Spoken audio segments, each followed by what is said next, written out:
Allan y ochr pellat, Morris. Cei Craven. Cael ei lorio gan Ben Nash. Ddim yn hapus efo y dacl. Ben Nash yn gweld cardyn melyn cynta'r pnawn. Dwi'm yn gwybod am y dacl neu am y ffordd nath o ymatab. Reynolds, chwilio am Adam Rosgro. Bel ar draws i'r canol. Matt Chubb yn rhoi tîn hefn y rwyd. Ond y dyfarnwr cynorthwyol yn codi'r llunan sydd bin y gic yn cael ei gymryd yn sydyn. Rosgro ar hediad a'r croesiad. A Chubb meddwl bod o wedi sgorio, ond llathan ei ddwy. Ochr anghywir. Edwards. Cyfle am croesiad yma gan o Edwards, mynd y fyr tuag at Mwandwe.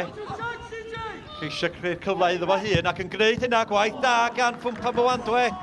Wel, Ffwmpa Mwandwe derbyn y bel ac yn gorau creu'r cyfle iddo fo hun a mi nath hynna'n dda troi mewn ar ei droed dde, ond yr ergyd rhy agos at Alex Lang yn y gol. Gwaith da gan y golwr. Da ni yn yr amser sydd wedi cael ei chwynegu ar diwedd yr hanner cyntaf. Bale dod i mewn.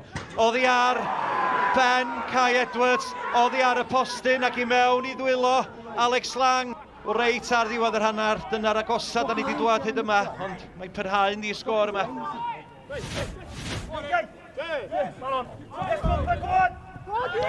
Clay troi mewn i grwbl ac yn llorio Ffwmpa Mwandwe.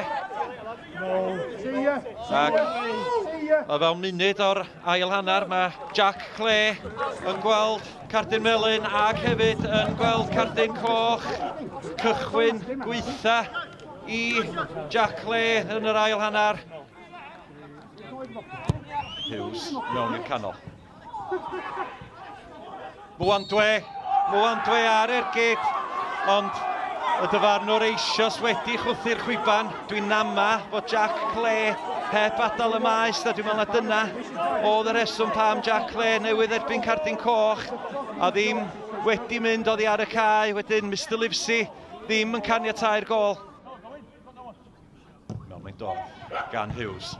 Bel yn cael ei chlirio at Mer. O, dyna chi gol gan Ben Mar. Ac efo'r cyffyrddiad gyntaf ar ei droed chwith. Y bel fel roced heibio i bawb a heibio i Alex Lang ac i gefn y rwyd. Rosgro yn gwarchod y bel nôl at Elliot Evans at Joel Edwards. Edwards colli meddiant. Disney. Bel tu fewn, tuag at nhw Edwards. Edwards yn troi ar ei droed chwith. Arbediad gan Alex Lang. Y cyfla'n dod i mewn o fyna. Disney ar bas tu fewn at Edwards. Edwards efo digon amser i reoli ac cael yr ergyd i ffwrdd, ond gwaith da gan y golwr. 2 funud o'r 90 yn weddill. I mewn mae'n dod gan Rhys Hughes. Y peniad gan Dan Roberts, modfeddi heibio'r postyn. Wel, hwnna yn gyfle eiraidd o fanna i Cei Connah selio'r triphwynt. Parhau yn 1-0 yma. Vincent, lledu'r chwarae at Craven, cyfle am groesiad, i mewn mae'n dod, tuag at Vincent ar peniad, Nash yn clirio. Y bel yn cael ei arbed ar y postyn agosa. Wel, dyna chi gyfle y fanna i yr eilydd